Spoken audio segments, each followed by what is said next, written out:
to another Bible study session. I hope you enjoyed the previous ones. And if you have not watched it, please go back, and go and watch them. You are going to benefit from it sincerely.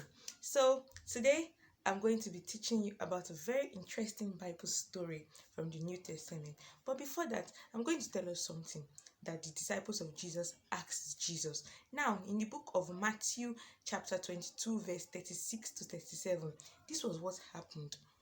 A disciple of Jesus wanted to know something, and he asked Jesus, please tell us, what is the greatest commandment amongst all the commandments? Please, we want to know, what's the greatest commandment? And Jesus Christ said, do you know?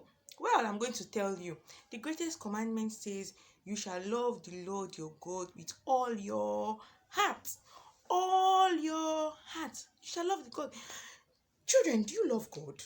Do you love God with all your heart, or you just love God with a little bit of your heart? Well, as children of God, you must love God with your whole heart and not just part of it. And he told them again, the second one is, you shall love your neighbor as yourself. Loving your neighbor. Who are your neighbors? Your friends, your classmates. Hey, you shall love them just like you love yourself. Not partly. You shall love them just like yourself. You shall do unto them what you want them to do to you. It's a golden rule. Love your neighbor as yourself. Now follow me as we learn about today's story. Today's story is taken from Acts chapter 9 from verse 36 to 43. It talked about a very wonderful woman, a very loving woman who loved her neighbor as herself, just like Jesus Christ said is the second greatest commandment. Her name was Tabitha. Tabitha was her name, also known as Dorcas. So we can say Dorcas, Tabitha. She was so kind, so loving. You know, when you have love in you, when you show love, you'll be good to others, you'll be kind to others. This was the character that Dorcas, Tabitha displayed. And something very painful. Oh no.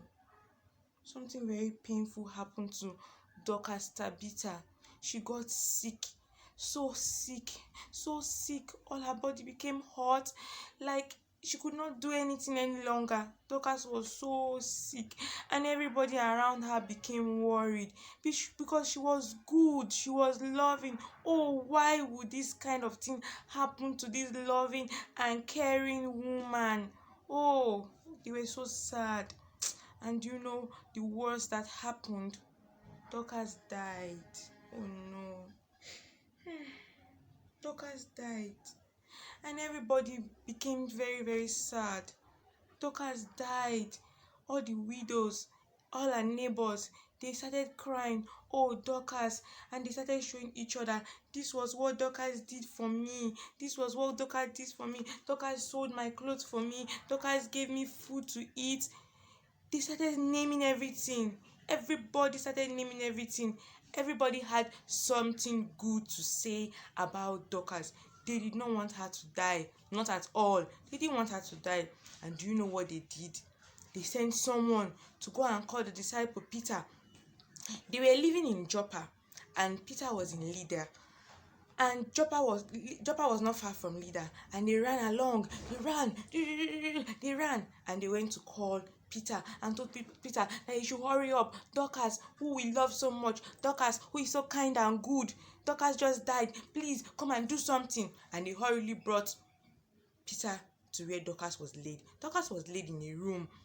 And Peter came, and Peter told everybody, oh yeah, go outside. I want to be left alone with Dorcas.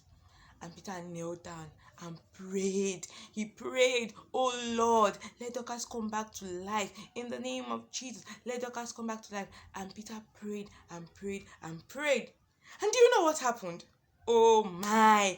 Do you know what happened? Do you want to know?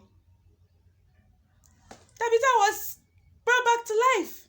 Tabitha was brought back to life. Tabitha stood up. She was brought back to life. And Peter held out her hand and said, come, follow me. And he took her outside. He took her outside, and everybody saw Tabitha. Everybody was happy. Oh, Dorcas Tabitha is alive. Dorcas Tabitha is alive. Dorcas Tabitha is alive. Everybody was so happy. Everybody was glad. Everybody was joyous. You see, it's so good to be good. It's so rewarding to be kind. Just imagine if Dorcas was a very wicked woman. She never cared for her neighbor. When she died, they would have just easily carried her, wrapped her body, and gone to bury. But because she was loving, she acted on the greatest commandment. She was loving. She showed love to everybody around her. She did not discriminate. She did not say, okay, I'm just going to love only this set of people, and this set of people, they don't mean anything to me. No, she didn't act that way. She acted like a true child of God. That was why everybody wanted Tabitha to come back to life. So children, a lesson for you today. You must be kind to everybody. That boy, that girl you do not like in your class is not a godly behavior, is not a godly character. You must be loving to everybody, because you do not know when you are going to need them. You do not know when they are going to stand behind you and support you. You must be good and loving to everybody like Tabitha.